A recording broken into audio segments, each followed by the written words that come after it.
በተለይ ድል እንደተመዘገበ ማየት እንችላለን። ሰርጊዮስ ጳውሎስ በጌታ አመነ።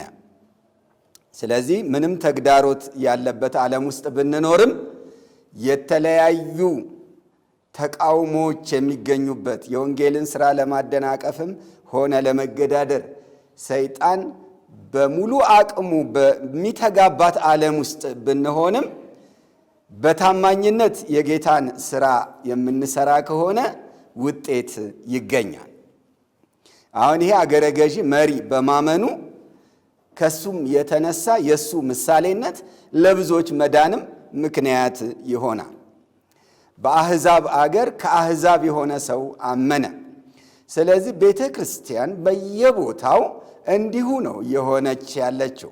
አስቀድሞ ለአይሁዳዊ ደግሞም ለግሪክ ሰው እንደተባለ በስልማና ምኩራቦች በአይሁዳውያን ዘንድ የተጀመረው አገልግሎት በቤተ መንግሥት ድረስ ገብቶ አሕዛብንም ማርኮ ከሁለቱ አንድ አዲስ ሰው በየቦታው እየተገለጠ እንደመጣ የምናይበት ነው። ክብር ለእግዚአብሔር ይሁን። ከዚህ በኋላ አገልግሎቱ በስፋት ይቀጥል ዘንድ ጉዞውም በዚያው ልክ ይቀጥላል። የወንጌሉ ጉዞ ወደ ታናሽ እስያ ያቀናል።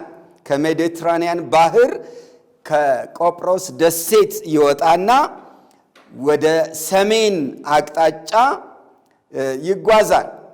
ሦስቱ የወንጌል ባልደረቦች ሐዋርያው ጳውሎስ፣ በርናባስ እና አገልጋይ የሆናቸው ማርቆስ ከቆጵሮስ ደሴት ወጥተው በጴርጌን በኩል አድርገው በደቡባዊው የታናሽ እስያ አካባቢ አገልግሎት ሲሰጡ እንመለከታለን። በዋናነት የጲስድያ አንጾኪያ በተባለች ስፍራ የሚሰጡትን አገልግሎት እንመለከታለን። ንባቡን የምናገኘው ከቁጥር 13 ጀምሮ እስከ መጨረሻው ነው። በቅድሚያ ከቁጥር 13 እስከ 16 ያለውን እናነባለን። እንዲህ ይላል። ጳውሎስም ከጓደኞቹ ጋር ከጳፉ ተነስቶ የጵንፍልያ ወደምትሆን ወደ ጴርጌን መጣ። ዮሐንስም ከእነርሱ ተለይቶ ወደ ኢየሩሳሌም ተመለሰ። እነርሱ ግን ከጴርጌን አልፈው የጲስድያ ወደምትሆን ወደ አንጾኪያ ደረሱ። በሰንበትም ቀን ወደ ምኵራብ ገብተው ተቀመጡ። ሕግና ነቢያትም ከተነበቡ በኋላ የምኵራቡ አለቆች ወንድሞች ሆይ ሕዝብን የሚመክር ቃል እንዳላችሁ ተናገሩ ብለው ላኩባቸው። ጳውሎስም ተነሳና በእጁ ጠቅሶ እንዲህ አለ እያለ ይቀጥላል። እግዚአብሔር የተመሰገነ ይሁን። እንግዲህ የምንመለከተው በጲስድያ አንጾኪያ ውስጥ ጳውሎስና በርናባስ ያደረጉትን የወንጌል አገልግሎት እንዴት እንደጀመሩት ነው። አጀማመሩን ነው የምንመለከተው። የጲስድያ አንጾኪያ የወንጌል አገልግሎት እንዴት እንደተጀመረ አሁን ያነበብነው ንባብ ያቀርብልናል ማለት ነው። ጳውሎስ ከጓደኞቹ ጋር ነው ይሄን ጉዞ የቀጠለው። ጓደኞቹ የተባሉት በርናባስና ማርቆስ ናቸው። በዚህ ጉዞ ውስጥ ግን አሁን በቀጥታ ወደ ዋናው አገልግሎት ወደ አሕዛቡ ዓለም ውስጥ በሙላት እየገቡ ሲመጡ ጳውሎስና በርናባስ ወይም ጳውሎስና ጓደኞቹ የአገልግሎቱ መሪ የቲሙ መሪ ጳውሎስ ሆኖ ይገለጣል። ደግሞም ነው መሆንም ያለበት እንደዛ ነው። ጳውሎስ አንደኛ በመናገር ዋና ነው፣ የሚናገረው እሱ ነው ብዙ ጊዜ። ሁለት ዋነኛው ጥሪ የጳውሎስ ነው፣ በተለይ በአሕዛቡ ዓለም ያለው አገልግሎት ማለት ነው። ምክንያቱም እርሱ ሰባኪና ሐዋርያ አሕዛብንም አስተማሪ እንዲሆን በወንጌል አገልግሎት ተሹሟል። ይሄንን ራሱ ሁለተኛ ጢሞቴዎስ ምዕራፍ 1 ውስጥ ተናግሮታል። ከእናቱ ማኅፀን ጀምሮ የአሕዛብ ሐዋርያና አገልጋይ ይሆን ዘንድ እንደተለየ በገላትያ ምዕራፍ 1 ላይም ገልጿል። ስለዚህ በዋናነት መሪ አገልጋይ ሆኖ እዚህ ላይ ይታያል። የቤተ ክርስቲያን መሪ አላልኩም፣ በወንጌል ስራው ላይ በዚህ ጉዞ ውስጥ ግን ጎልቶ መታየት ይጀምራል። ጳውሎስ የሚለውን ስም መጠቀም የሚጀምረው የሐዋርያት ሥራ ከዚህ በኋላ ነው። እንግዲህ ቀደም ባለው እንደ ጀሮም ያሉት በቤተ ክርስቲያን ታሪክ ውስጥ የሚታወቁ ሰዎች፣ ጀሮም ታውቃላችሁ፣ vulgate ወይም vulgata የተባለውን የላቲን ትርጉም የሰራ ሰው ነው።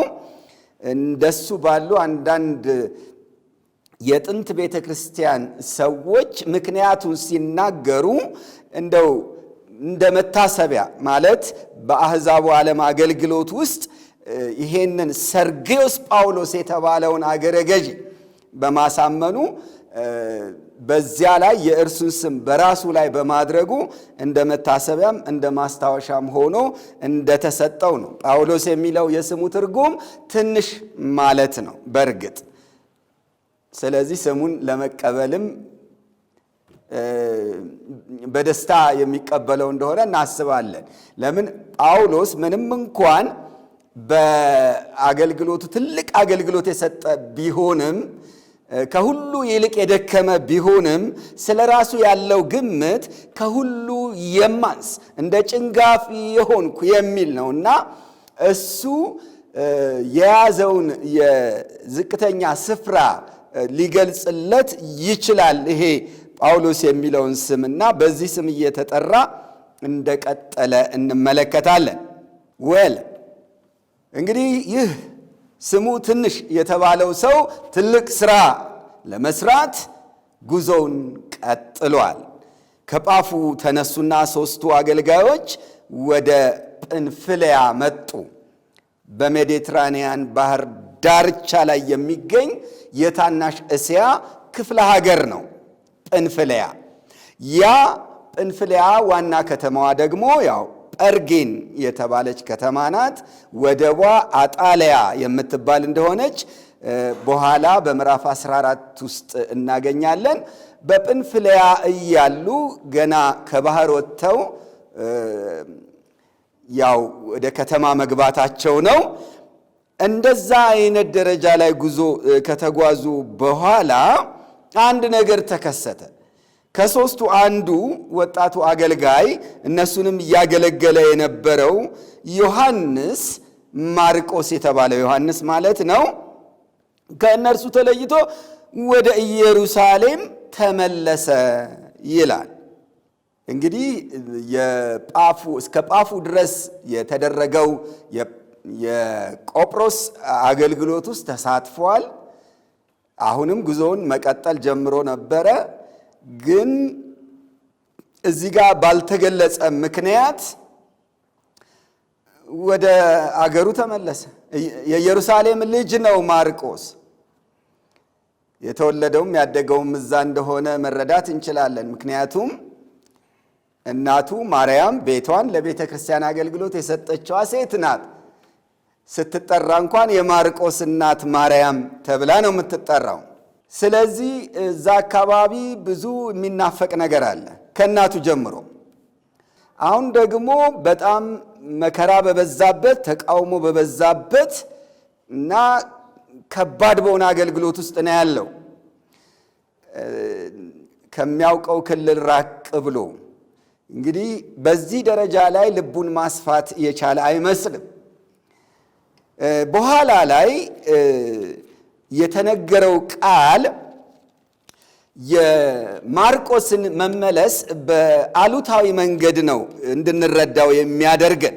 በምዕራፍ 15 ውስጥ ለሁለቱ ታላላቅ አገልጋዮች መከፋፋት ምክንያት ሆኗል። በኋላ እንደምናውቀው ምዕራፍ 15 ቁጥር 38ን ስናነብ ከ36 ልጀምረው። ከጥቂት ቀን በኋላ ጳውሎስ በርናባስን ተመልሰን የጌታን ቃል በተናገርንባቸው በየከተማ ሁሉ ወንድሞችን እንጎብኛቸው፣ እንዴት እንዳሉ እንወቅ አለው። በርናባስ ማርቆስ የተባለውን ዮሐንስን ደግሞ ከእርሱ ጋር ይወስድ ዘንድ አሰበ። ጳውሎስ ግን ይህንን ከእርሱ ጋር ሊወስድ አልፈቀደም፣ ከእነርሱ ዘንድ ከጵንፍልያ ተለይቶ ነበርና ወደ ሥራም ከእነርሱ ጋር አልመጣም ነበርና ካለ በኋላ ስለዚህ እርስ በርሳቸው እስኪለያዩ ድረስ መከፋፋት ሆነ የሚል አሳዛኝ ታሪክ እናነባለን። ስለዚህ ክስተቱ ሁለቱን ታላላቅ አገልጋዮች በመንፈስ ቅዱስ የሚመሩ አገልጋዮችን እስኪለያዩ ድረስ ያደረሰ ነው። ስለዚህ አሉታዊ ተጽዕኖ ያመጣ ነው። አንደኛ ከእነርሱ ጋር አልሄደም፣ ሁለተኛ ወደ ሥራም አልገባም። ወደ ሥራ ከእነርሱ ጋር አልመጣም። የተወው ሁለት ነገር ነው። አንደኛው እነዚህን የጌታ ባሪያዎች እያገለገላቸው ነበረ። ልብ በሉ፣ የተጠሩት በመንፈስ ቅዱስ አማካኝነት እንደሆነ አይተናል። ለጠራዋቸው ሥራ ለዩልኝ የተባሉ ናቸው። እሱ ደግሞ የእነሱ አገልጋይ በመሆኑ ዕድለኛ ነው። ለምን? በአሕዛቡ ዓለም ባለው ሥራ ውስጥ የመሳተፍ ዕድል አግኝቷል። ለእነዚህ ሰዎች መላላክ ትልቅ በረከት ነው፣ ትልቅ ዕድል ነው። ጉድለቶችንም ይሸፍንላቸዋል። የእነዚህ አገልጋዮች ጉድለትን ጌታ ይሸፍን ዘንድ ማርቆስን መሳሪያ አድርጎታል። ፕሪቪሌጅ ነው። ይሄ በጣም ትልቅ በረከት ነው። የጌታ እጅ መሆን፣ የጌታ መሳሪያ መሆን ነው። ይሄንን ነው የተወው። እነዚህን አገልጋዮች ተዋቸው። አንዱ ይሄ ነው። ሁለተኛ ስራውንም ነው የተወው። የጌታን ስራ ወደ ስራ አልመጣም ነው የሚለው። ስለዚህ ስራውም ቢሆን አስተዋጽኦ ይኖረዋል። በሱ ዕድሜ ያሉ ሰዎችን በግል ቀርቦ ጓደኛ በማድረግ ሊመክር ይችላል። የሚችለውን ያህል ምስክርነት መስጠት ይችላል። እንደገና የሁለቱን አገልጋዮች ጉድለቶች በመሙላትም ክፍተቱን ስለሚሞላ እነሱ የበለጠ እንዲያገለግሉ እድል ይሰጥ ነበር። ብዙ ነው፣ በስራው ውስጥ ተሳታፊ ነው። ግን በምንም ምክንያት ይሁን መከራው ፈርቶ ይሁን ቤተሰብ ናፍቆት፣ አገሩ ናፍቆት፣ ጉባኤው ናፍቆት የምናውቀው ነገር የለም። ከነዚህ ሁሉ በምንም ምክንያት ይሁን ግን የተመለሰው ከትልቅ ጉዳይ ነው። መሃል ላይ ጥሏቸው ነው የተመለሰው። በቃ ወደ ዋናው የአሕዛብ ክልል ሲገቡ እሱ ተመለሰ። በሚያስፈልጋቸው ሰዓት ተመለሰ። እነሱ ግን እሱ ተመለሰ ብለው ምን ለውጥ አደረጉ? እንግዲህ በጣም የሚያስፈልጋቸው ልጅ ቢሆንም ድሮውንም ይዘውት የሄዱት በስራ ውስጥ ጠቀሜታ ስለነበረው ነው። ይዘውት ሄደው እንደዚህ ሲመለስባቸው ምን አደረጉ? የአገልግሎት የእቅድ ለውጥ አደረጉ ወይስ ቀጠሉ የሚለውን ስንመለከት እነርሱ ግን ከጴርጌን አልፈው የጲስድያ ወደምትሆን ወደ አንጾኪያ ደረሱ ይላል። ወደ ዋናው የወንጌል ሥራ መድረክ ገሰገሱ። ይሄ ክስተት ምንም ከመስመራቸው አላናወጣቸው። ይሄ ክስተት የእርሱ መመለስ በቃ ከአቅሙ በላይ ሆኖበታል። ምንም ትቷቸው ቢሄድ፣ ምንም የጌታን ሥራ ትቶ ቢሄድ እሱንም አልተቀየሙትም። መቼም መሄድ ካለበት በአግባቡ እንደሸኙት እረዳለሁ። ግን ስራቸውንም አላቆሙም። እሱ ይሞላው የነበረውን ሥራ እነሱ ላይ ተጨመረ ማለት ነው። እንደዚህ ስለሆነ ስራው ስለተጨመረባቸው ስራቸውን አላቆሙም፣ ጉዟቸውን አልገቱም፣ ገፉበት። ከጴርጌን እሱ ተመለሰ፣ እነሱ ግን ወደፊት ሄዱ። እግዚአብሔር ወደ አመለከታቸው ቦታ ወደ ጲስድያ አንጾኪያ ደረሱ ማለት ነው። እንግዲህ እግዚአብሔር ይርዳን። የወንጌል አገልጋይ ማለት እንደዚህ ነው። ነገሮች የተሟሉ ሲሆኑ ብቻ ሳይሆን በተጓደሉም ጊዜ ማገልገል፣ በጊዜው አለጊዜው መጽናት። በቃ አንዳንዴ ሰዎች ከጎናችን ይሆናሉ፣ ሌላ ጊዜ ከጎናችን ዞር ሊሉ ይችላሉ። ሳውል ወይም ጳውሎስ በኋላ ላይ በተለይ እንደው የበለጠ ልብን የሚሰብሩ ብዙ ነገሮች ገጥመውታል። ከዚያ አኳያ የራስ የሚባል ሰው ትቶት በመሄድ በኩል ከዚህን ጊዜ ጀምሮ ብዙ ልምምድ አለው፣ ብዙ ገጠመኝ አለው። ራሱ ጢሞቴዎስ በዛ ሰዓት በምን ሁኔታ ውስጥ ነው የነበረው ብለን እንመልከት። ማለት ጳውሎስ እስር ቤት ነው፣ ቀጥሎ ሊገደል ነው፣ ሰይፍ ተዘጋጅቶበታል እና ነገሮች አድካሚ የነበሩበት ወቅት ነው፣ መከራ የበዛበት ወቅት ነው። የጢሞቴዎስን ሁኔታ ስንመለከት ግን ምዕራፍ 1 ቁጥር 8 ላይ እንግዲህ በጌታችን ምስክርነት ወይም በእስረኛው በእኔ አትፈር ይለዋል። ስለዚህ የሆነ በምስክርነቱም በጳውሎስም የማፈር ነገር ይታይበት ነበር ማለት ነው እና የጸጋ ስጦታውን የማዳፈን ነገር ታይቷል። ስለዚህ እጆችን በመጫኔ በአንተ ያለውን የእግዚአብሔርን ስጦታ እንድታነሳሳ አሳስብሃለሁ፣ እሳትን እንደሚያቀጣጥል ሰው ይለዋል። ስለዚህ ምን ማለት ነው? በጢሞቴዎስ እንግዲህ በጣም ልጄ በሚለው በሚወደው ደቀ መዝሙሩ እንኳ ተስፋ መቁረጥ፣ መሰላቸት፣ ማፈር፣ ጸጋን ማዳፈን ታይቷል። በእርግጥ ጳውሎስን አልተወውም፣ ግን እንዲህ አይነት ነገር ታይቷል። ሌሎቹን ስንመለከት ግን በወቅቱ ከሱ ጋር አብረው ይሰሩ የነበሩትን ስንመለከት ምዕራፍ 1 ቁጥር 15 ላይ በእስያ ያሉት ሁሉ ከእኔ ፈቀቅ እንዳሉ አንተ ታውቃለህ። ከእነርሱም አለና ፊሎጎስና ሄሮዋጌኔስ ናቸው ይላል። እነ ፊሎጎስ እነ ሄሮዋጌኔስ የሚባሉ አብረው ይሰሩ የነበሩ ወዳጆች የነበሩ ሰዎች ነበሩ ማለት ነው። እነዚህ ሰዎች አሁን በፈተና በመከራ ሰዓት ግን ከኔ ፈቀቅ ብለዋል ነው የሚለው። ግን ይህ ብቻ አይደለም። በወንጌል ሥራ ላይ አብሮ የተሰለፈ ልክ እንደ ማርቆስ፣ ልክ እንደነ ጢሞቴዎስ፣ ልክ እንደነ ቲኪቆስ፣ እንደነ ቲቶ ሊቆጠር እንደነ ሉቃስ ሊቆጠር የሚችል አንድ ሰው ነበረ። እርሱም ዴማስ ነው። በሰላምታዎች ላይ በተለይ በቆላሲስ ደግሞም በፊልሞና መልእክት ላይ ከነ ሉቃስ ከነ ማርቆስ ከነዚህ ስሙ አብሮ የሚጠራ ሰው ነው። ዴማስ ቀላል ቦታ አይደለም። አብረውኝ የሚሰሩ ተብለው ከተጠሩ ሰዎች ጋር አብሮ ሲጠራ የነበረ ሰው። የሱን መጨረሻ ስንመለከት ምዕራፍ 4 ቁጥር 9 ላይ እንዲህ ይላል። ጢሞቴዎስን እንዲህ ይለዋል፣ በቶሎ ወደ እኔ እንድትመጣ ትጋ ይለውና ዴማስ የአሁኑን ዓለም ወዶ ትቶኛል፣ ወደ ተሰሎንቄም ሄዷል ይላል። ስለዚህ መተው አለ። በወንጌል ሥራ ላይ ለተሰማሩ ሰዎች ትልቅ መልእክት የሚቀር ነው። በዚህ ነገር አይደለም፣ በሩቅ ያለ ተቃውሞ ብቻ አይደለም፣ ወይም እንዲሁ ተስፋ የሚያስቆርጡ አጋጣሚዎች ብቻ አይደሉም። በቃ አብረውን የተሰለፉ አጋዦቻችን የነበሩ ደግሞም የሚያበረታቱን ሰዎች ሁሉ ወደ ኋላ የሚሉበትና በስራው ላይ ምናልባት ብቻችንን የምንቀርበት አጋጣሚ ሊፈጠር ይችላል ማለት ነው። ስለዚህ በጊዜውም ያለ ጊዜውም መጽናት ነው። ቃሉን መስበክ ነው። የተጠራንለትን ዋነኛ ዓላማ ማየት ነው። በሰዎቹም መፍረድ አይገባም። በቃ አቅማቸው ነው። በዛ ልክ ድረስ ሄደዋል፣ ታግሰዋል። ከዛ በኋላ አልቻሉም፣ ደከሙ። በቃ ድካም ነው አይደል? ድካም ነው። ያንን ድካም በፍቅር ወይም በርህራሄ ማየት ነው፣ በምህረት መረዳት ነው። መንፈሳዊ ብስለት ያላቸው አገልጋዮች እንደዚህ ነው። እንደውም ይጸልዩላቸዋል፣ ነፃነታቸውን ያከብራሉ።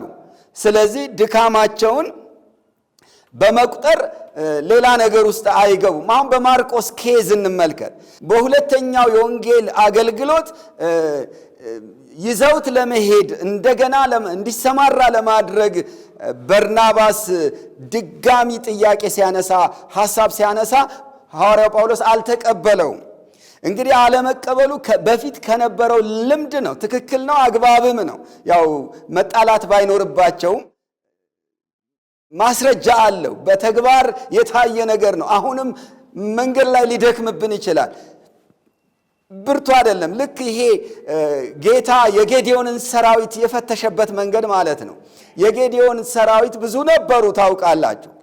በመጨረሻ 300 እንዲቀሩ ነው የተደረገው። በምንድን ነው የተፈተኑት ብለን ስንል የፈራ የደነገጠ ይመለስ ነው። በቃ ሐዋርያው ጳውሎስ ልቡ ከሌላ ከምንም ምክንያት ሳይሆን ለወንጌል ሥራ ካለው ከሚሰጠው ስፍራ አንጻር ብቻ እንደሆነ ማርቆስን በዛን ጊዜ ያልተቀበለው የምናውቀው በኋላ ላይ ከብዙ ጊዜ በኋላ በሁለተኛው ጢሞቴዎስ አሁን እስር ቤት ባለበት ወቅት ማለት ነው። ሁለተኛ ጢሞቴዎስን በሚጽፍበት ጊዜ ምንድነው ያለው?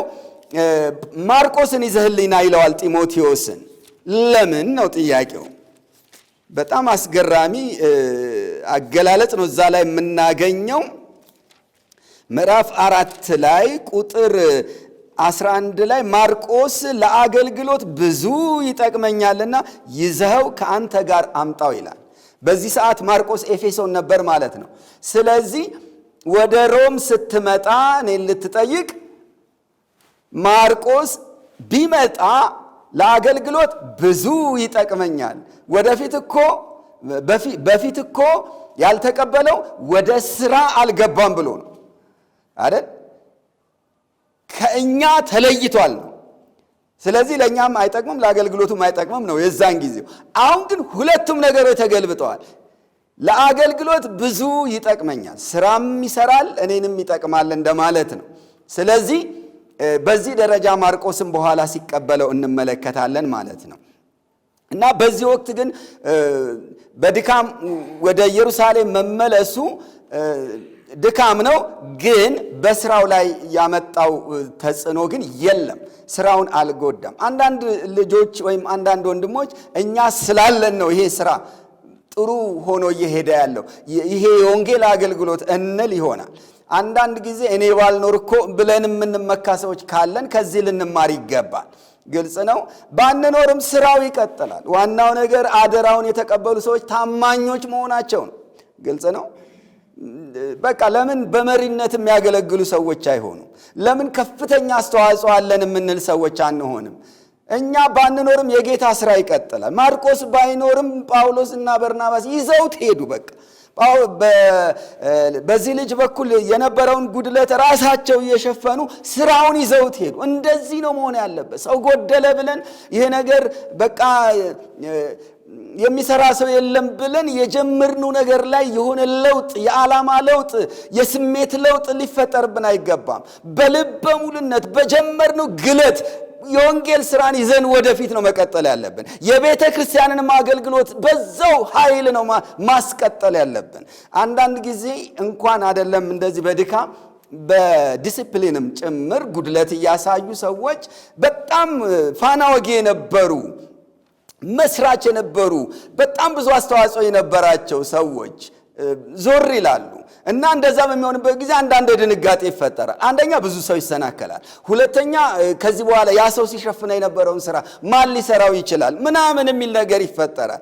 በተግባርም እንዳየነው እንዲሁም እውነታው ምንድነው? የታመኑ ሰዎች ይዘውት እስከቀጠሉ ድረስ በሌሎች ሰዎች ሲሸፈን የነበረውን ያንን ስራ ተሸክመውት እስከሄዱ ድረስ እግዚአብሔር ይረዳቸዋል። ስራውም ይሰራል፣ ይቀጥላል። በጲስድያ አንጾኪያ ደረሱ፣ ወደፊት ቀጠሉ። ከዛስ እንዴት ይጀምሩት? ያው ሁልጊዜም መርሆ ምንድነው? አስቀድሞ ለአይሁዳዊ ደግሞ ለግሪክ ሰው ነው ወንጌል የሚሰበከው። ስለዚህ ምኩራብ ነው የፈለጉት። ልክ በቆጵሮስ ደሴት የተከተሉትን መርህ ነው የተከተሉት። በቃ በየምኩራቡ በመስበክ ጀምረው ነው ወደ አሕዛብ ያወጡት፣ ወደ ቤተ መንግስት ድረስ የደረሱት። ስለዚህ ጲስድያ አንጾኪያ ላይም እንደሱ ነው ያደረጉት። ምኩራብ ገቡና ዝም ብለው ተቀመጡ እና ዕለቱ ሰንበት ነው ያውቃሉ። በሰንበት ቀን በምኩራብ ምን እንደሚደረግ ያውቃሉ። ምንድን ነው የሚደረገው? ሕግና ነቢያት ይነበባሉ። ሕግ የሚባሉት 5ቱ የሙሴ መጽሐፍት ናቸው። ነቢያት የሚባሉት ደግሞ ያው የነቢያት መጽሐፍት በአጠቃላይ ናቸው። ሌላው ክቱቢም የሚባለው ክፍል ነው፣ ጽሑፋት ማለት ነው። የመዝሙራት ክፍል የሚባለው መጽሐፍ ነው። ብቻ ሁሉም ይነበባሉ። እዚህ ላይ ግን ሕግና ነቢያት ተብሎ በሁለቱ ብቻ ከተነገረ ብሉይ ኪዳን ጽሑፋት ወይም ክቱቢም በነቢያት ውስጥ ተቆጥረዋል ማለት ነው። ሕግ 5ቱ ናቸው። ከዛ ውጭ ያለውን በሙሉ የነቢያት መጽሐፍት ተደርጎ ስለሚወሰድ ነው።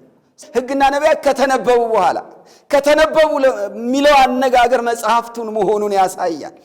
አንዳንድ ሕግና ነቢያት የሚለው ቃል ሕግ ሲባል ሕጉን፣ ነቢያት ሲባል ነቢያቱን እንጂ መጽሐፍቱን አይመስላቸውም ሰዎች።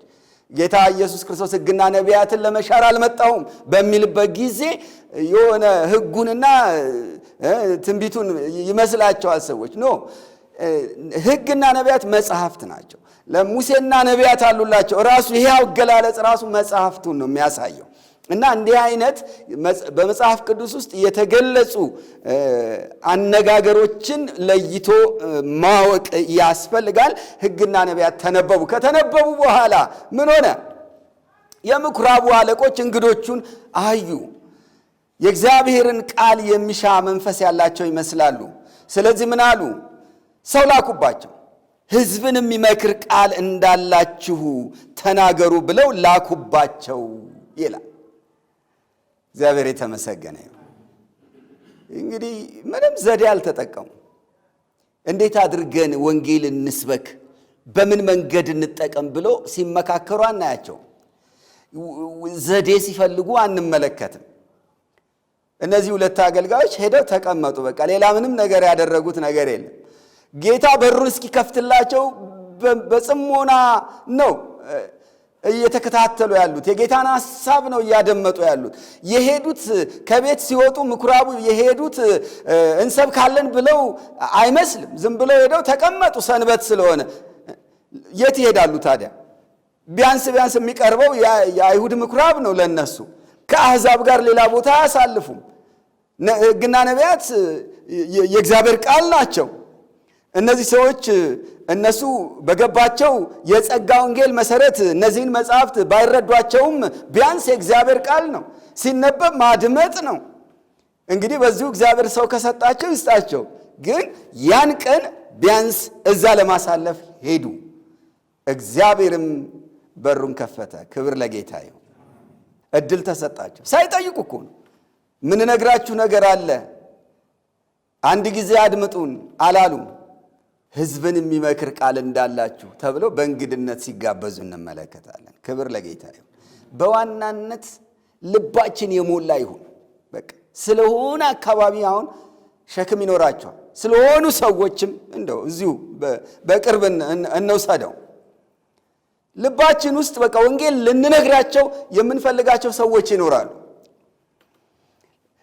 ማገልገል እንፈልጋለን፣ መመስከር እንፈልጋለን። በቃ የሆነ ባላደራነት ይሰማናል።